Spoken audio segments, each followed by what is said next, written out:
I'll sorry about this. Yeah, I'm in Navy Yard right now at my daughter's apartment, and DC is just not the same as it was, I think, ever. It's amazing to be so close to the Capitol building and feel like it's a different world than it was.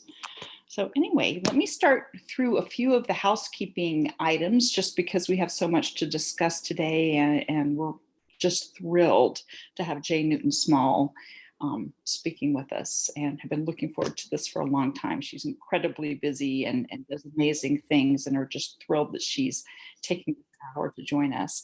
My name is Diane Silverman, and I'm the Executive Director of the Quorum Initiative. Welcome to all of you to today's session, Broad Influence, Women in Leadership and Politics. Broad Influence is the title of a book that Jay wrote, but Jay has done so much more. She's an entrepreneur, the founder of a company called MemoryWell, which I know that June Archer, our moderator, will be discussing. But before we dive into this, I'll give you a few brief housekeeping items. If you have questions for Jay and June, if you'll put them into the chat function to everyone, then we will handle those questions at the appropriate times. If you're having a technological problem, please just message me individually, Diane Silverman, and we can take it from there. So just to get started, because we don't have nearly enough time, one thing is, if you have a chance, and just go ahead and mute yourselves, and if there's an appropriate time, we'll have you unmute yourselves. I will start a quick introduction. June Archer is one of our Quorum Advisory Board members, an amazing person, and she will be moderating today's event. She's a former Executive Vice President and Chief Marketing Officer who's worked with many large companies. And June, thank you so much for doing this, and let me hand this off to you. Oh, thank you, Diane. Hello, Quorum. It's nice to see you in all of the various locations. So it's exciting to be here. Marta, Diane, and Meg, I really appreciate you asking me to host this session of the Quorum Speaker Series. I think that you do great programming, and I think this is a particularly rich session today. I'm delighted to introduce Jay Newton Small, and I'll do a brief bio before we get into the good stuff. So Jay is a two-time National Fellow and CEO and founder of MemoryWell. MemoryWell is a national network of more than 700 writers who tell the life stories of seniors to help improve their care. She's a former correspondent and currently a Time magazine contributor. She covers politics and global stories, everything from conflicts in the Middle East to earthquakes in Haiti, and even the November 2015 Paris terror attacks. Jay has numerous Time cover stories to her credit. She's interviewed heads of state, including President Barack Obama and George W. Bush. Before Time, Jay was a reporter for Bloomberg News, where she covered White House and political issues. Jay earned her undergrad from Tufts and MS in journalism from Columbia University, along with winning numerous prestigious awards for congressional and community service reporting. Welcome, Jay. We're thrilled to have you here. Thanks so much, June. I'm excited to be here. Thank you. So I could go on for a while about Jay's accolades and her background, yet I know that we really want to hear more about your experiences. So I'm going to get right to it. Let's start with your book.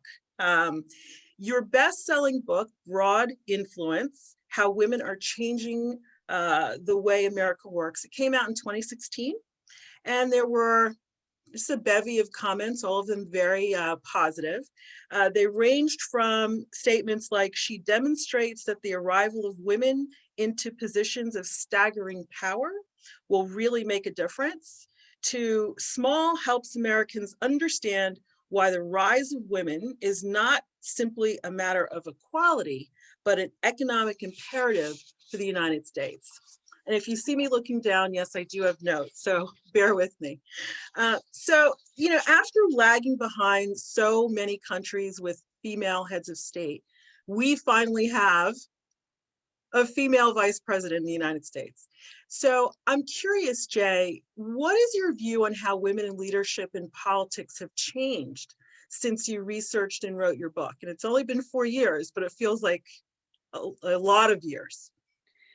I guess that's an interesting question.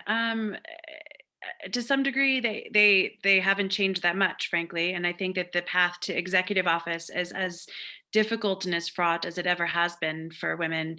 And I do think it'll be a hard road for Kamala in 2024 or 2028, depending on who you ask.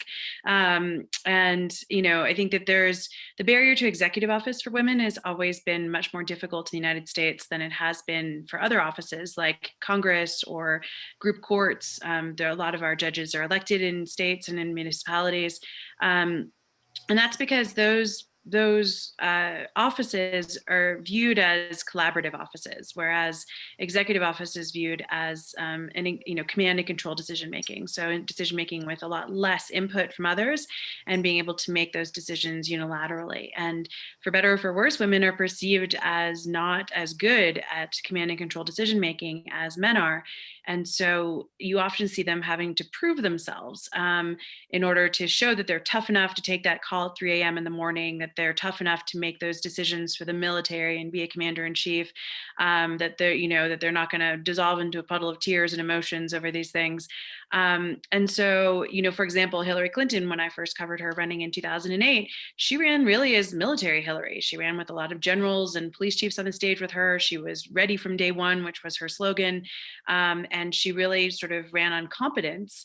But the risk for women in that is that it's very easy to cross the line and be perceived as too tough. And suddenly you're a bitch, which is the B word, right? And then nobody likes you. You're not likable enough, Hillary, as Barack Obama famously sort of didn't say. He said you're likable enough, but and then the second time around, she had proven she was capable enough, but she ran on likability essentially. And so she was Grandma Hillary, and she, was much softer in her approach to running for office, and appealed to more women voters more nakedly in some ways. And I think it's hard because it's such a catch-22 that women face when running for office, that we're just not a country or a culture accustomed to women raising their voice and passion. And so, Bernie Sanders can yell at you for 45 minutes and you're like, yeah, yell at me for 45 minutes more.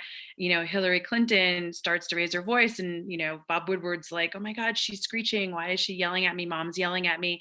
It's like that sense of like all the hairs in the back of your neck go up because a woman is yelling. And until we kind of generationally get through that and have generations of women who yell and are accepted and celebrated for that, I think it's just going to be very hard, to some degree, for a woman to get elected to office. I think, and I wrote a Washington Post article last year about this.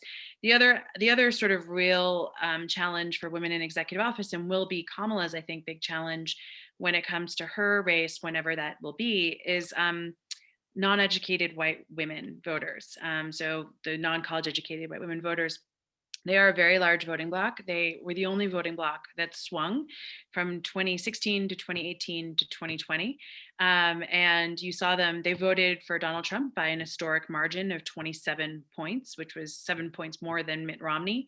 But then in 2018, they voted for Republicans by only a margin of 6 percentage points. And so that was a swing of 21 points.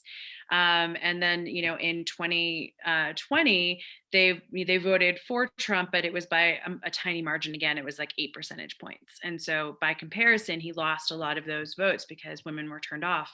Now, those women, unfortunately for Kamala, are women who don't like sort of smarter women. They don't like women who don't make the same life choices, and they actually are the most empathetic of voters. And so where most men don't look at candidates and say, I wouldn't have made those same life choices, I'm not going to vote for him or her, this particular group of women actually look at women candidates in particular, not male candidates, but just women candidates, and say, I can't relate to them. I wouldn't have made those life choices, and therefore I'm not going to vote for them, because they can't put themselves into those women's shoes.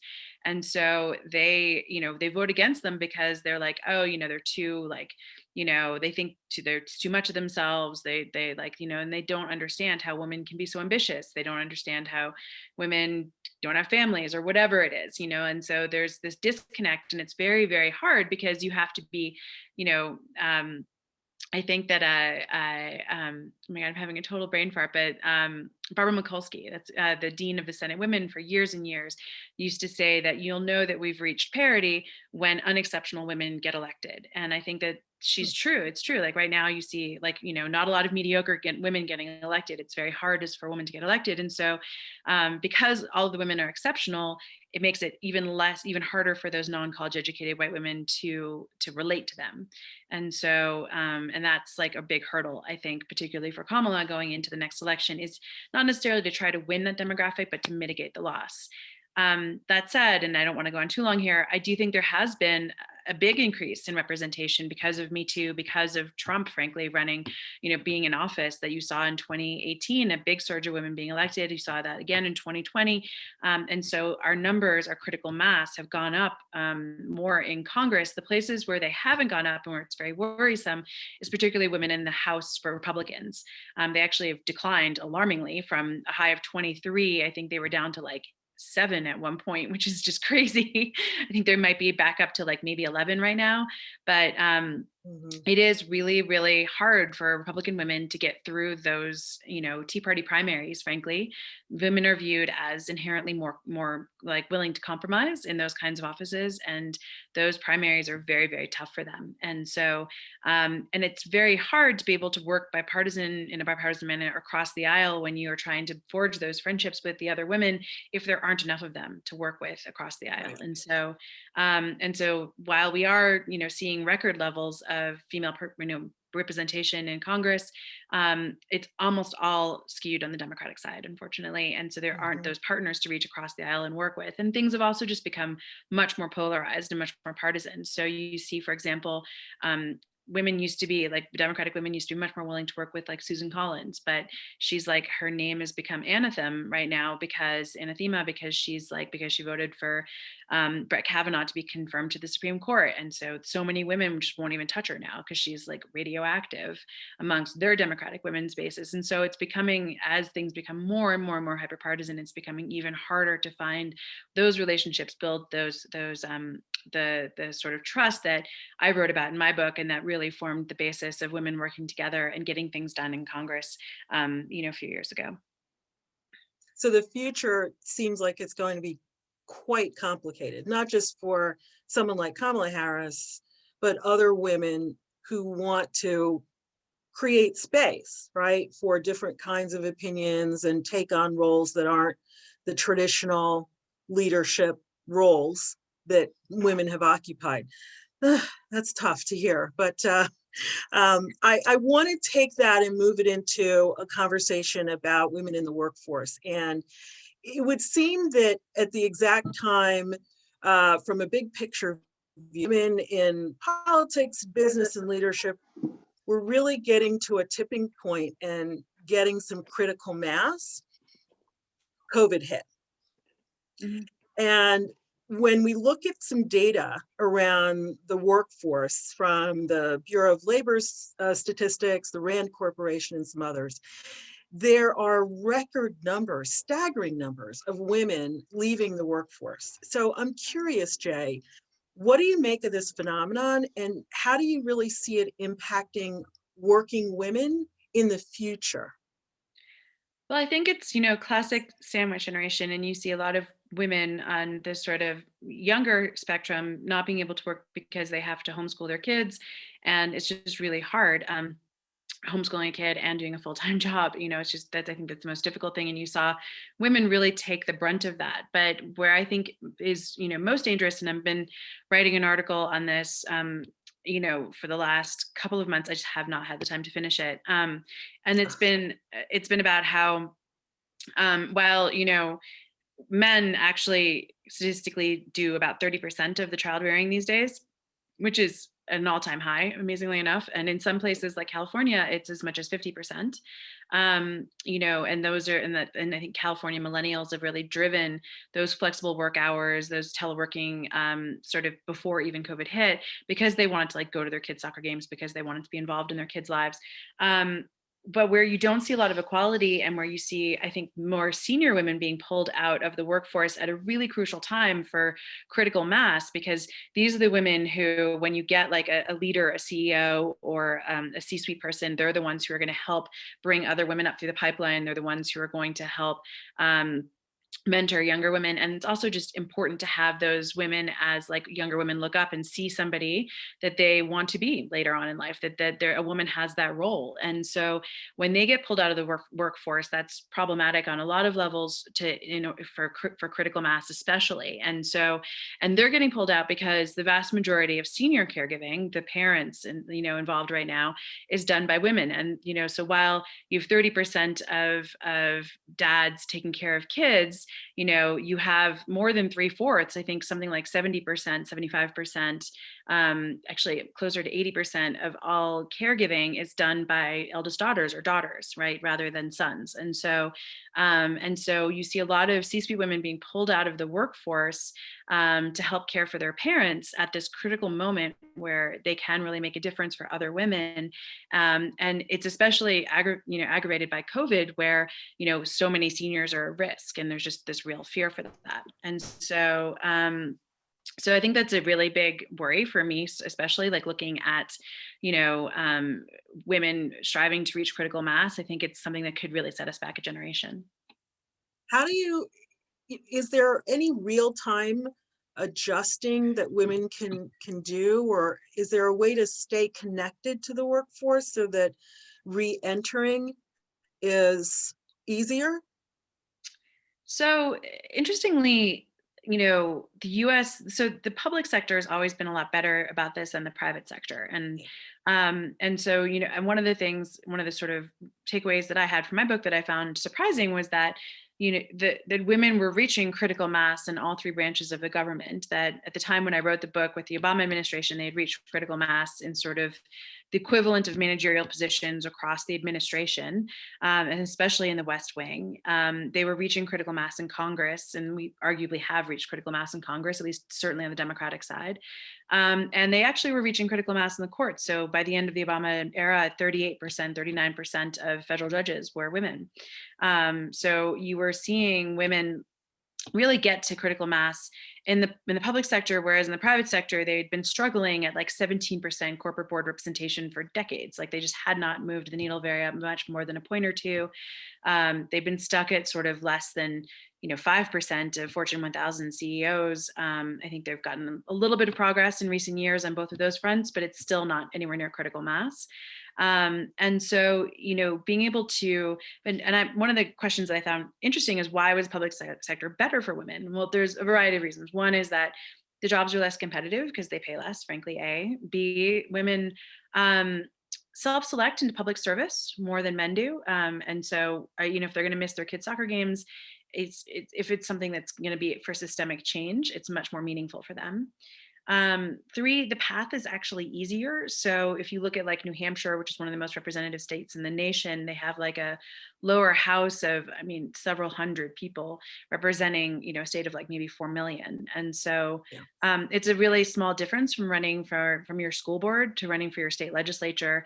And like 35 other states, New Hampshire state legislature is a part-time job. So you can do it very easily with kids. And then as the kids age and, you know, grow older, you can then run for higher office, which is why in New Hampshire you've seen the governor, the lieutenant governor, the attorney general, the entire congressional delegation in recent years be women. And so there's, you know, an easier path to it. And then finally, there's a lot more union support. And I think that that's really crucial. So folks like, for example, the CIA has critical mass of women. I think it's, you know, it's at 40% representation, and it's 35%, I think, in the C-suite levels.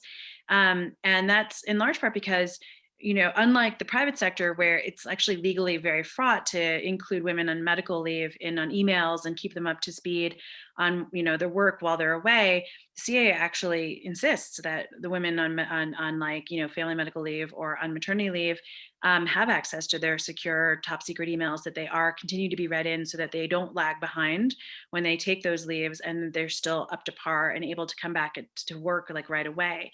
And so, and that's really shows the strength of the unions being able to say to, you know, those government agencies, you need to do a better job here of helping women come back from medical leave or, from those leaves and supporting them and advancing them. So, yeah, I think that there's a lot of work that remains to be done, particularly in the private sector, but certainly I think there's been a lot of positive moves towards that direction. I think Me Too has really helped that, and sort of highlighting and shining a light on a lot of these areas where women are not represented enough. I didn't realize the public sector was so welcoming and flexible. That's enlightening for me. So I want to switch gears and talk about your venture. Can you tell us a little bit, for those of you who are joining or didn't start at the beginning, Jay is the founder and CEO of a company called MemoryWell. And so I'd love for you to tell us a little bit about it. When did it start?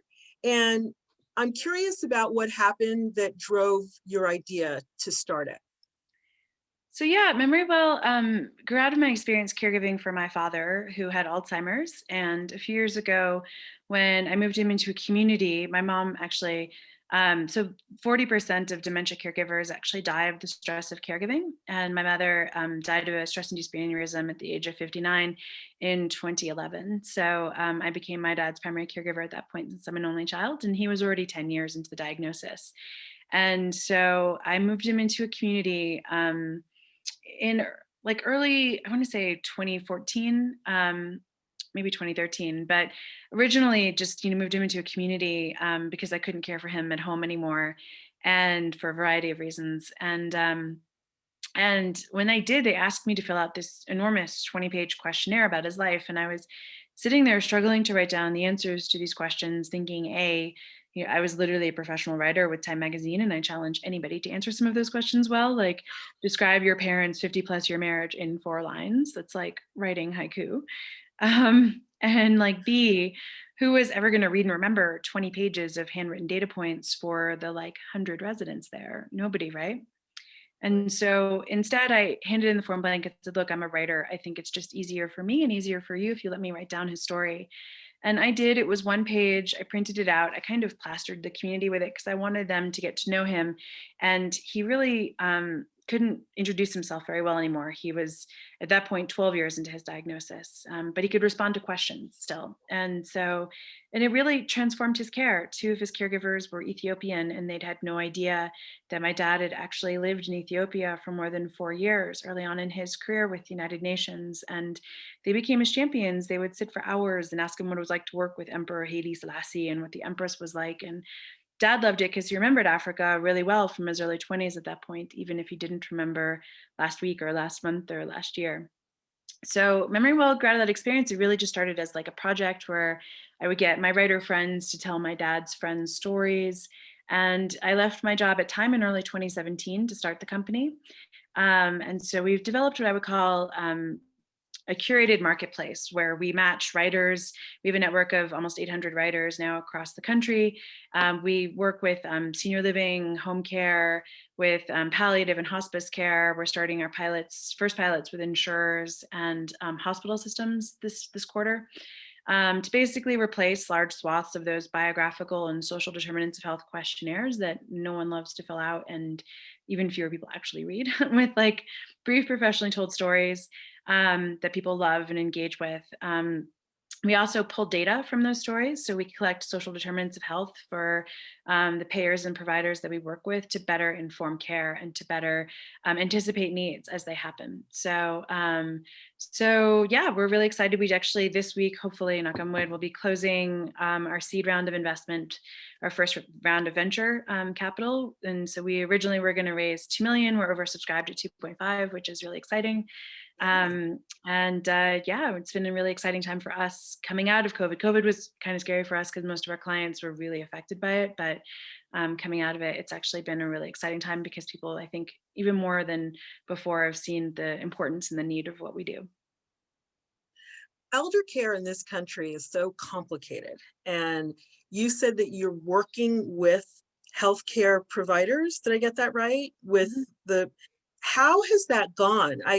It seems like such a gnarly space with so much complexity and often feels like competing agendas. How have you brought the idea of MemoryWell to that group, and what has their response or reaction to it been? Well, it's definitely like, I think it's funny because a lot of people look at what we do and they're like, yeah, that's an obvious thing that should be done, right? Like, but it's not like there's like a Medicare reimbursement code for that, right? And so you really have to, you really have to like sit and think through, like, how can we affect CMS scores, like Centers for Medicare and Medicaid Services? How can we help, make healthcare more efficient? How can we show a return on investment? And I think that that's where our data really comes in, and that's like, I think a lot of providers love the idea of our stories, believe it can improve value-based care scores, but they also really want to see the data that we're producing, because I think everybody agrees that, I don't know if everyone knows what social determinants of health are, but essentially 70% of healthcare outcomes happen outside of your doctor's office, hospitals, long-term care settings. And that's really everything else in your life: how much you eat, how much you sleep, do you own your own home, do you have a car, do you have a job? Like, these are all social determinants of health. And I think, it's pretty well accepted within healthcare that we're not going to move the needle on reimbursements or on the, on improving healthcare outcomes by improving the clinical side very drastically anymore. Like, most of those savings have already been realized. And so really where you're going to have to turn to move the needle is social determinants of health. But nobody really understands what are the key drivers of social determinants of health. How do you get that information from people? And how do you do it in a way, in the era of Facebook, that doesn't feel really gross, that you're going to like sell their data to other people? And so, as a journalist, we really thought long and hard about, collecting data, because everyone said to us, oh my God, you have such great data, you should collect your data. And we were like, no, Facebook destroyed our profession. That's like evil. We're not doing that.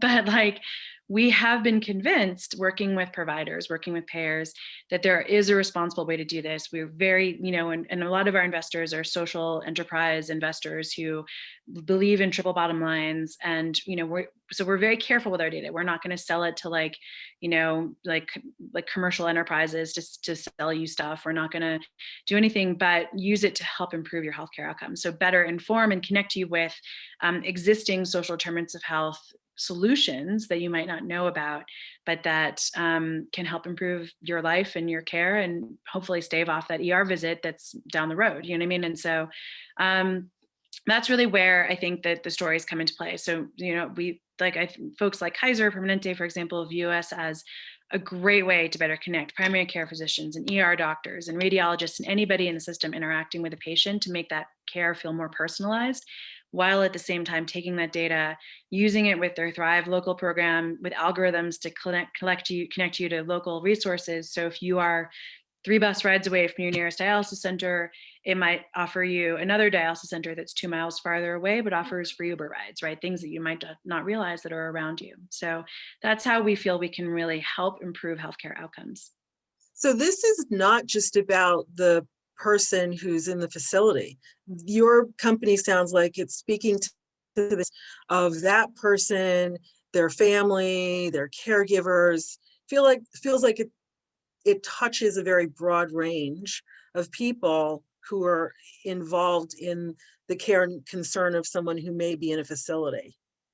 Yeah. So, I mean, it's, we started off obviously with seniors in facilities, but we've really broadened that out. The pilot that we're anticipating doing with Kaiser Permanente in Northern California is limited, is for all patients. And so it could be a baby, although doing a life story in a baby probably is not very long, but like it could be, really anybody of any age. And in the early tests of that, we found it really fascinating because younger folks have used the stories in ways in which we never anticipated. So they use them on like their dating websites or on LinkedIn, and we're like, cool, okay. Like, that's fun. It's their story to use however they want to. So if that's what they want to do with it, that's great.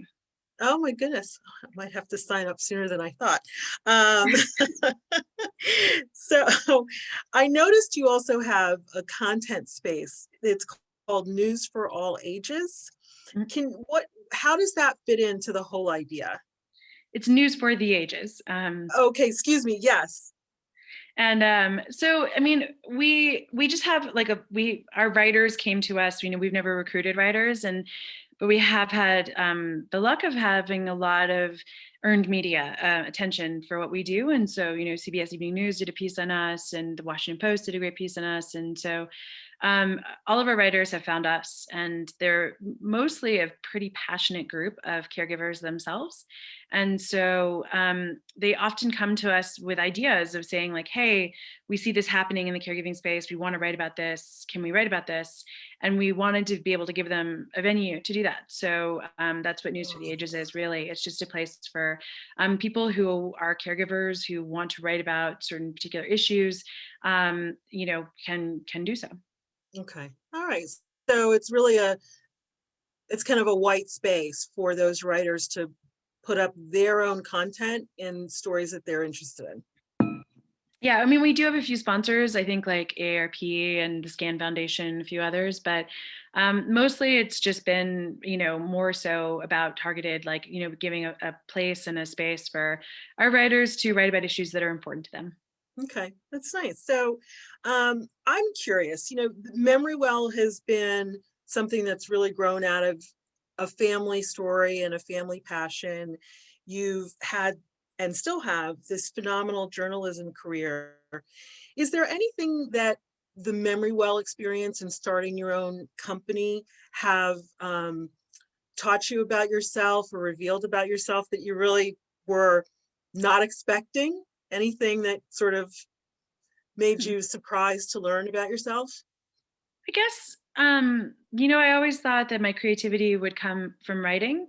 And I never realized how creative running a business is. And like, particularly something that needs to be iterated consistently. And you have to sort of think outside the box and think through like, okay, if we can't do it this way, let's try it that way. It's actually been a really, really creative process. And that's really surprised me is like working with our engineers, like how creative engineering is. Like, I always thought of engineering as like super bland, frankly, and like and knots and zeros and stuff. And so I was like, wow, this is actually really cool. So I've been excited about like kind of what a tech nerd I've become in some ways, because I considered myself basically a Luddite before this, and now I find myself running like an AI, an AI company, which is never what I thought would imagined where I'd be, but it is really it's a cool experience. Well, I know we have entrepreneurs in our midst, and I heard you just say you've raised $2.5 million in venture capital. Yeah, this is our second raise. We raised about 1.5 from angels to begin with, so we raised about 4 million total. Can you give us if there were 3 pointers that you could give entrepreneurs who are women, who face, the data, I know the data on what it's like to be a female entrepreneur trying to get access to capital. It's extremely difficult. So you've been successful. Can you give 2 or 3 pointers on what you would suggest? I think that the landscape is improving, although the numbers don't bear that out for sure. But I definitely feel like when I first started raising, people in Silicon Valley were like, "Where's your male co-founder?" Sort of looking over my shoulder, and I was like, "Really? Like in this day and age, guys, come on!" And I think that people don't ask that anymore. It's just not a question that gets brought up. There's certainly like bros who I can tell you within the first 5 minutes of the conversation, this is not going to work. Like, they're just like, so broy. I'm like, okay, this is, and aggressive and just sort of like, this is not anyone I really want to work with. And I think we spend a lot of time thinking through like our partners as, are these people we want to work with? Are these people, because it's a bit like getting married. I mean, you're going to have to spend a lot of your life. I'm going to have to spend a lot of my life talking to these people like on a monthly basis, essentially for the next couple of years. And so I think just like for me in my journalism experience, fundraising felt a lot like source building. And so I just viewed it as like, I'm building like a big network of sources. They're like, it is like building friendships. You have to build trust. And, especially virtually, that's been difficult because the vast majority of trust building in Washington, D.C. revolves around copious amounts of alcohol. So it's been better for my liver. But like, I would say that, and it's been interesting to me, like how much more readily people are willing to part with their secrets than they are their money. And so in that comparison, it's been really interesting. But It is a lot about trust and about, and I think that like what we do in building empathy and building trust is just getting to know people. And so there's, the piece of advice that I think is sort of standard, but I think is a great one and applies, is that, if you want money, ask for advice. And if you want advice, ask for money. And so even before this round, I spent a lot of time asking for advice, asking for like where I should go, talking to people who are smart in this space. Like, what are like some, VCs that you would recommend? Who do you think, what do you think about this VC? What do you think about that group? Like, and just sort of exploring it as a universe of people and like getting to know those people, getting to know those folks, and then being able, like, I think there's also, I have a great network of female CEOs who we have monthly calls, virtual calls, and we would compare notes on like this venture capitalist or that group or this group, and we also compare notes about partners and like, working with this company or that company. And I think it's really helpful to have them there, to be able to bounce those ideas off of people and to also share that struggle. I think it's a lonely thing being the CEO of a company, like, because you can't really share a lot of your concerns with your team. So being able to have that sort of resource, but that's also particularly geared towards the experience that women are having in this area, I think has been really crucial for me. So you've surrounded yourself with people who are a really good support network, it sounds like. Yeah, and it's funny, I think DC has been really good at that versus, DC is, I think, the number one city for female entrepreneurs in America, or it has been for like the last 5 years.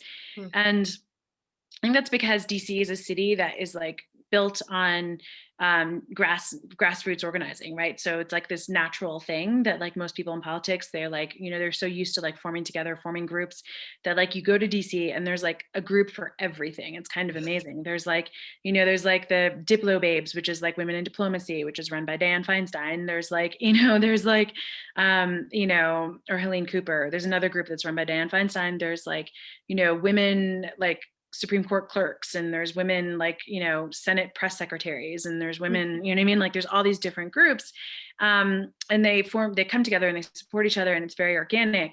Whereas in the public sector, in the private sector, it feels super weird. Like there's all these businesses that sort of say to the women in their offices, like, hey, women, get together, like go forth and do your thing. And like all these women are like, why? Like, what are you doing? Like it's super networking yeah, groups. and like there's endless networking groups. Yeah, and you're like, I don't get it. What's the importance of it? And so it's a lot less organic, unlike the private sector side. Whereas, like I think one of the key takeaways I took away from DC, and that I've really tried to employ and bring with me to the private sector, is really creating and maintaining that group of of women who are going through shared experiences, who become a network, who can help each other. Yeah. Well, I want to know another thing about MemoryWell, and then we'll switch gears because we do have to wrap at some point, although I'm enjoying this conversation so much. I know there are probably a lot of great stories about MemoryWell and how it has impacted families. So I'm wondering if there is a story that you are particularly proud of that demonstrates how MemoryWell has impacted a family. Yeah, we have this great story. I mean, there's so many, but like there's one that I love to tell about this guy in Iowa who was a lifelong accountant. He was in a dementia care community in Iowa City. And when we did his profile or his life story, he was a real problem child for that community. He was actually about to get kicked out because every time they rang the chow bell, they had like one of those old fashioned like chow bells, like out west, like come and get it, chow time. And every time they rang the chow bell, like he would freak out and like accost people, and would get quite violent sometimes. And they were, tried all these different things, moving him, all these, and it just didn't work. And so they were feeling like it wasn't working, for him. And he was clearly agitated 3 times a day every time they rang the chow bell. And when we did his life story, they realized that he also had been a lifelong volunteer firefighter, and they had the same bell in the firehouse, and he was trying to evacuate people. And and they changed the bell to a chime, and he was fine. But like, it's those kinds of things that you just never realize, right? Like, unless you know somebody's story, and they can't tell you their story often, and they can't say to you, this is what I'm thinking, or, feeling, or hearing, or seeing. And so you have to be able to know it. And that's really, I think, the key to care, is being able to, you know, um, see that when they can't express it themselves, and be able to anticipate it, and to accommodate for it. And like, once they accommodated for him, changed the bell to a time, he was as happy as a clam. He was totally fine. But he spent 18 months agitated 3 times a day because they just didn't know. And it was really sad to me that he'd had to go through those 18 months. You think something might be just a fact that you would know someone's prior career or work history, and obviously they didn't. Wow, that's sad, but also very glad that something was in place to help people understand what was going on with him. I'm going to ask a wrapping up kind of question, and then we'll get into the chat. And I know Diane's been collecting questions, so keep them coming. We at Quorum always like to talk about impact, and Meg likes to provide us all with this sense of what actions are you taking. So that's the context for this. I know that you're very involved in a lot of different projects, but I'm curious, is there an action for impact that you are focused on at the moment? And do you have any recommendations for what the Quorum community might want to consider? Interesting. I always think that like data is always such a key component, particularly for women.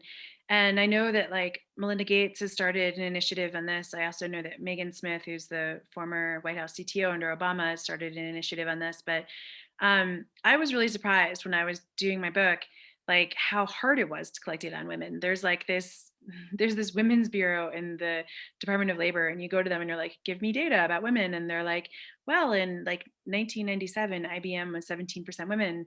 And I was like, that's not helpful. And they're like, yeah, well, like, we only can take what people volunteer, like, willingly report. And so, if they don't report to us, there's nothing we can do. And so it actually, to figure out that the administration was 30% women in sort of managerial positions, I had to go to all 15 departments of the government, like 4 labor unions in the White House, in order to like get all of those numbers, and then have an intern sort of sit and crunch through like all those numbers in order to figure that out. And it was really hard. Like, there's not like a single way to sort of collect all this data. And so we have fairly good information about boards, because those are required by actuaries as like, as part of like public reporting for private companies. But we have no sense of C-suites in companies. And so Australia is a really great case where, they reached, they reached this sort of demographic cliff before we did, and so did Japan, and frankly, and so did Europe in many ways. And Europe's response was to initiate essentially quotas for women across the workforce. Japan has got lots of weird programs that are hard to describe, but like, and then, Australia's was actually, I think, the model that I would imagine would be the one that we can most emulate in the United States, because I think quotas would be very difficult. But Australia basically realized they'd reached maximum employment like maybe 20 years ago, and they had been in the midst of a sustained mining boom for like 30 years. And so they, in fact, during the global financial crisis, they experienced zero downturn, because the mining boom was like so strong. And so the only option for them was to either bring women more fully into the workforce, or bring in more immigrants. And being like an inherently sort of xenophobic culture, they didn't want to bring in more immigrants. And so, and I can say this because I'm a dual citizen, Australian American. And so I say this with a lot of love. My dad was Australian. But they're like, okay, we have to bring in women up to full full participation in the workforce. How do we do that?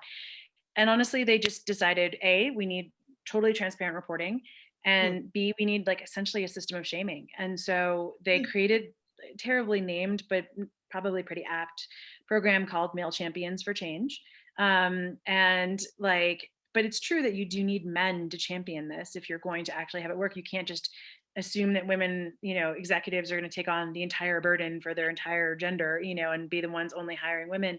You have to bring in men as well. And so they got all of the CEOs of the main companies in Australia to agree to very transparently report how many women they were hiring at every level, how many they were training, how many they were retaining, particularly when they were leaving for childbearing years, how many women were in the C-suite, and then set goals. And they very rapidly, for example, I think something like almost 40% of minors now are women. You know what I mean? It's like kind of crazy, right? Like they've Wow. really very quickly hit those goals because nobody wants to be shamed for missing their goals, right? And so, and they have an annual report that comes out, and the companies that don't make the cut, like they get like lots of press coverage about how they were failing women.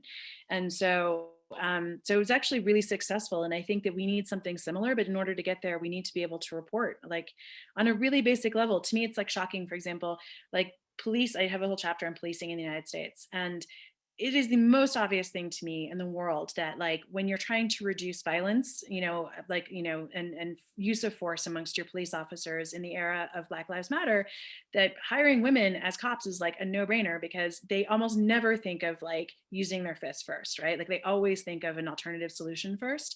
And there's tons of statistics that back this up, right? Like, Houston did this whole study of like use of tasers by police officers, and women not only use their tasers like something like 200% less than men did, but like not a single woman police officer had actually used a taser ever. And so it was like kind of amazing. Like they just don't use their fists as or like their weapons as a matter of recourse traditionally. I mean, there's obvious exceptions to that. And so, but like there's the last two associations for women police officers in the United States went defunct like 5-10 years ago. So there's no associations tracking the number of women in local police forces. There's a guesstimate of maybe between 14 and 17% in most like urban police forces, but we don't know how many in rural areas. There's no training for them. There's no support systems. There's no like anything. And so like just getting numbers like on a really basic level for wherever you live and reporting those like to somebody somewhere, I think is super important. So be part of the data world. Like there's this former CEO of Campbell Soup. He's famous for this phrase, you can't manage what you don't measure. So that seems to encompass your exact point. How can you manage things that we just don't know where the data is? So I have some great questions. We have about 10 minutes left, 11 minutes left. Is it okay if I switch to those, Jay? Yeah, of course, please. Okay, so I'm looking over at my screen here. Let's see. This is from Ann Groves. Hi, Ann. She says, your point, if you want advice, ask for money and vice versa, is fascinating. What brought you to that conclusion? Oh, I'm sorry. I assume everyone knew that. It's a really common phrase in venture capital. So it's not me that was brought to that conclusion. It's like a sort of idiom throughout venture capital that like everybody tells you when you start to raise money. I have no idea who came up with it, but it's true. I found it to be patently true. Okay, this is, I don't know who LMR is on their iPhone, but it's from LMR. So she says, are there any industries that you'd like to explore for additional fundraising or awareness about your incredible work? We're always looking for connections into other areas, other corners of healthcare. So doctors groups or hospitals or providers like payers, insurers. I think that we believe there's great areas of expansion for us across the healthcare continuum. In terms of like, that's in terms of just like actual expanding the business. For fundraising, we're thankfully not going to be fundraising for a year now, which is like so awesome. Like it's like a full-time job. It's like really hard. So I'm really excited to not be fundraising for a while. So, but would love to bring more awareness of our work to other corners of the workforce and warm introductions to really anybody who works in like senior care or hospitals or payers or anything else like that. Is always key for growth because like it's so much more potent and powerful when you have a warm introduction than it is just a cold one. Well, I'll ask you, but are you looking at any corporate partnerships? So for instance, large hospital systems come to mind. How do they factor in? For sure. We're starting, obviously with Kaiser Permanente in Northern California, we're starting a pilot with them. We also are in talks with partners, the partner system, and particularly Mass General Hospital in Okay. Boston. So, so yeah, like big hospital systems are actually a really key target group for us right now. Okay. Okay. This is from Nana B. I don't know if that's right, but she says, do you think that the US has the same appetite, intentionality that Australia displayed regarding women in the workforce? And then second part of that is, do privacy rules need to be refined to move us towards this if we do have the will? That's a big question. Yeah. I think for sure there's privacy rules need to be redefined. For example, I think a lot of the paycheck companies that manage our paychecks have this data, but because of privacy rules to companies that the companies that they serve, they can't release it.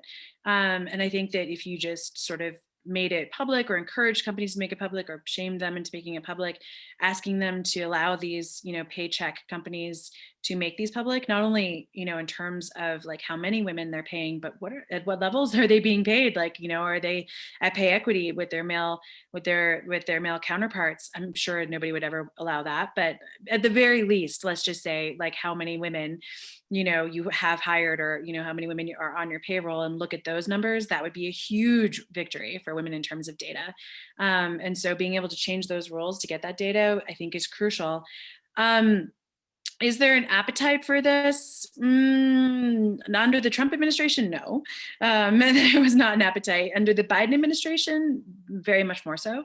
I've certainly heard rumblings that there should be like, a minister for women, or like a minister secretary for women, or, some like White House Summit on Women, or something that is like empowers and moves forward this whole sort of area. And I think that you saw with like Me Too, and you've seen with like even the pick with Kamala as his running mate, there's a lot of pressure from women in politics to get this done and to make progress on this level. And there's a lot you can do with like, frankly, executive orders as president. So I think that we'll see a lot of interesting executive orders come out of the Biden administration. I do think that there's the potential to do a lot of an intentionality and appetite to do a lot of things akin to what Australia did, doing some public-private partnerships, getting CEOs on board, getting them to like start to, be willing to commit to some kind of reporting and training and goals. But I think, in the order of, priorities right now, the pandemic probably comes first, and like, and so it might be a couple of years before we get there, right? Like, and so, there's like other things that the economy, like, there's some major issues that like we kind of have to deal with first. So fundamental, structural issues, of course. So one more, and then we'll wrap. This is from Diane. She says, is there anything you would do differently as an entrepreneur? That's a good question, Diane. Thanks. Yeah, I think that, well, actually, I don't know. I mean, it's so hard to say, like, the road that we took here, it's hard to sort of, even with hindsight 2020, it's hard to sort of see how we could have done it differently. Maybe just like embraced data a little bit earlier, right? Like we were very leery of data to begin with. And I think it took us a really long time to get comfortable with that, but I don't see how that process could have been hastened in any way. Like I think we really needed to do our homework and our due diligence about how the data could be used, speak to a lot of bioethicists, like, in order to feel comfortable towards that level. So, I mean, it's taken us, we're like on a fairly long path, I think, for most entrepreneurs. Like most companies kind of start and get to like Series A within like 3 years and like exit within 5. We'll get to our Series A within 5 years. But it's like a slower path. But I think we've also been much more intentional about how we wanted to go. And I think generally women-led startups are slower and more cautious, frankly. But we also succeed at higher rates because of that, and so I think that when we have a path forward, it took us a while to get to that place, but now we're very sure of it, right? And now we understand it, and we're, like we see the process, we understand it, and now it's the work of building it. But like, I think that like, you know, we're women is, I guess, just in general, we're less inclined to to move fast and break things in that similar way of like, as Mark Zuckerberg famously said, Yeah. was it Mark? I think it was Mark Zuckerberg Yes, it said that. is. Yep, Yeah. that's Yeah. his phrase. Exactly. Like we don't want to move fast and break things. Like we want to, unlike him, I want to think through the implications of my data. You know what I mean? Like I want to um, be very cautious about like the potential negative implications here and be aware of them and with my eyes open going forward. And so um, yeah, I mean that doesn't mean I don't plan on totally disrupting the healthcare market. I do, and like at scale with tens of thousands of stories, we will use AI analytics to create like a predictive system for social determinants of health that will be a game changer, and it is frankly what's needed in healthcare. But I think I'm doing it in a different way, and I see that with a lot of female CEOs is that like you don't have this sort of swaggering bravado of like I'm gonna like disrupt, right? Like it's a lot more about like, I'm gonna make a change. I'm gonna do things. I'm gonna change things. I'm gonna make a difference, but I'm also gonna do it in like a different way, I think, which to me I appreciate and I like that style better. But that's just me. And there are certainly bros in Silicon Valley who don't appreciate that style. Well, I appreciate your style, and it's been a pleasure learning more about it.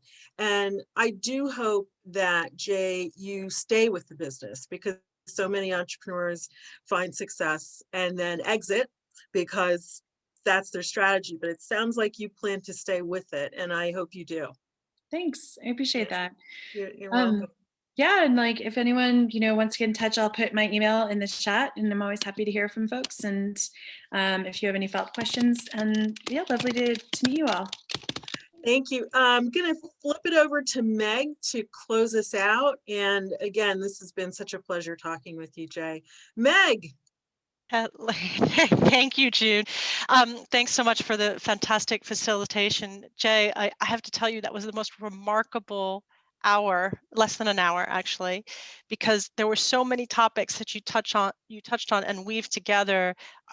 I learned so much. So I just can't thank you enough for giving your time so freely to all of us. I certainly really enjoyed it. I think we started out a little bit around journalism and politics and then moved into healthcare and then into policing and then on to, I don't know, tips in venture capital, you name it. Like we got so many nuggets, it was ridiculous. So thank you. That was really incredible. No, I, thank you for having me. And also I want to yeah, say oh no, thank you to really, Marta. Marta yeah, is my girl. So thanks to Marta for yeah. having me. She's remarkable, Marta. We love her too at Quorum. What really struck me, Jay, about some of the things you were talking about was this notion of the power of storytelling. Just out of curiosity, are your the writers, is it a kind of a perfect mix gender-wise or?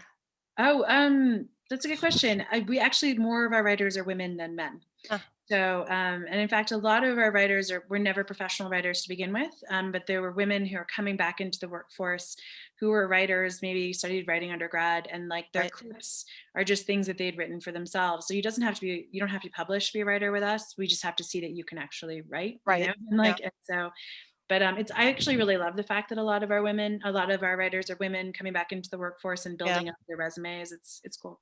No, that's fascinating. It's something we've talked a lot about as an organization because women tend not to be great storytellers about themselves. So it's also the starting with and it's fascinating to me that they're so giving, frankly, on storytelling for others, which is just that doesn't surprise me in the least. But I just found that sort of so curious. But I guess the one thing that struck me for us is something we talk about a lot is how we can weave storytelling, whether we're doing it for others, which is hugely important because it's part of advocating for others, which is such a big part of your business model, it sounds like. So that's amazing. How we could think about that as a collective group, the power of the story and how we're advocating frankly, both for ourselves and for others. And maybe, as June mentioned, we like to talk about when we've had an opportunity to learn from others, where do we take what we've learned? And I think what you've inspired in me is, how am I doing better storytelling that advocates for for myself and others. So I'm going to throw it out to the group as our big challenge and takeaway for the month ahead. See if we could focus on that as a group, because I'm sure when if we could achieve that, there's an enormous number of people positively impacted by that outcome. So Jay is clearly paving the way for us on that one. So that's amazing. I just wanted to I have thank. to run. I'm sorry. Yeah, I've got Jay, thank you. Yeah, Thank you so much. thanks so much for your time. Really appreciate it. Nice meeting you all. I just wanted to quickly mention, because we're at time, we will be sending out, Diane will be sending out all kinds of information about upcoming events. We really look forward to having you join us. We have some cohort meetings, which are really terrific. If you haven't been and attended any of those, you really want to make the time to do that. Nana, who was on the call today, is going to talk about a project she's been working on coming up later in March, and that'll be terrific. And we're going to talk a little bit about powerful communicating, which is kind of ties a little bit with Jay's theme today as well. How do we put communications to work for the better for all? Really, it's a fascinating concept. And then the last thing I wanted to mention is Quorum's big virtual get together, which is what we call the How Forum, How We Rise Together is the theme. And we've got a whole program that we're going to start communicating on shortly, letting you know what we're up to, and we hope you'll be able to join us for that as well. So let's think about the power of storytelling as we leave each other today. I want to thank you all for spending time together with us. It's so great to see all of you. Have a great rest of your week, and look forward to seeing you soon. Take care. Bye, everyone.